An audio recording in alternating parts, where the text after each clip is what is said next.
Thank you, Mr. Toastmaster, fellow Toastmasters, visitors and guests. Here are the two different I want you to think of a time when you decided to defy all odds and take a leap into the unknown. That time when you had to go inside yourself to that place where nothing is impossible. There's some times in our lives where we have to put it all on the line. And those are the times that define our character. That time for me was in 1999. I was in high school, grade 9, a young guy, 14 years old. And I stood there in front of hundreds of people. I could feel their judgmental eyes staring back at me. I took a deep breath.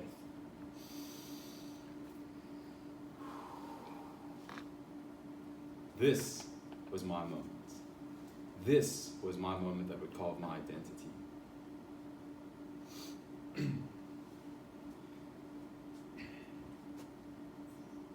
Like many boys my age, I was searching. I was searching for the secret, the edge that the popular boys had. The charm, the charisma, the confidence, the edge that separated those boys from the rest of us. The edge that all the girls liked. I needed that edge, and I needed it quickly. Not only that, I had a chip on my shoulder. I had a chip on my shoulder because of Daniel. Daniel was my arch nemesis. But that wasn't always the case. Daniel and I grew up together, and we were best friends from the time we were 6 years old. We did everything together. We'd hang out on the weekends. We'd play PlayStation together. We'd play football, FIFA 99. We even had the same haircuts. Those were the good old days. But once we got to high school, everything changed. And it happened so quickly that you could have blinked and you would have missed it. Her name was Melanie. Melanie had just been transferred from another school close by. And she was perfect. She was tall, slender, long brown hair, big, beautiful green eyes, and feisty.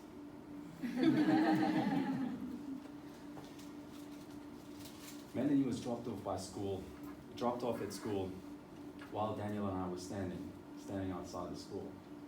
And when she got out of the car, it's like the world stopped spinning just for that instant. She walked by us and she smiled. We both smiled back at her, but I unfortunately had just taken a bite out of a peanut butter sandwich. So Daniel reminded me that I had peanut butter on the front of my teeth while I did that. It was in that moment that Daniel, my best friend, my brother from another mother, fell in love with Melanie at the same time as I did. We both knew that instinctively our friendship would never be the same again. And so the games began. We would often in class try to prank each other just so that she would pay attention to us. We'd walk past each other in the corridors, try to trip each other up, just so that she would kind of notice us.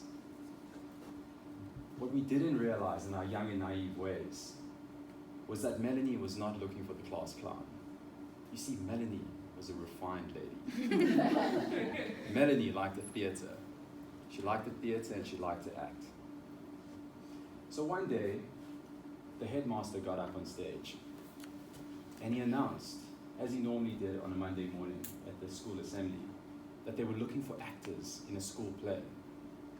Now, this is not something that I would normally pay attention to. After all, I was a naturally shy kid. But this time, I listened intently. Because what they were looking for was actors for a school play in Romeo and Juliet. And the lead character was going to be played by none other than Melanie. Now, Romeo and Juliet is a classic love story written by William Shakespeare about two young lovers who happen to commit suicide, but that's aside from the point.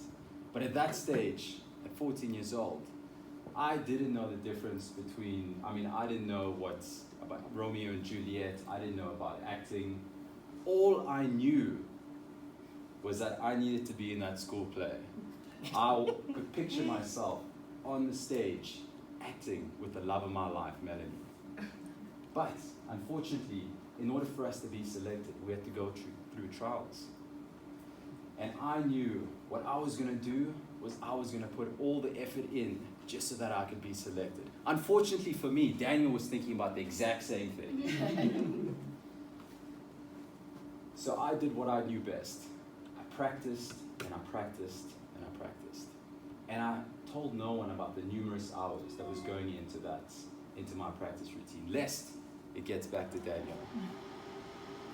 I practiced so much that my grades began to suffer. But I told myself, you know what, sometimes you have to make big sacrifices in your life.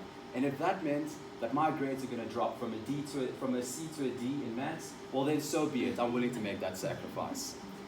1 week away from the trials, tragedy struck. Mr. Toastmaster.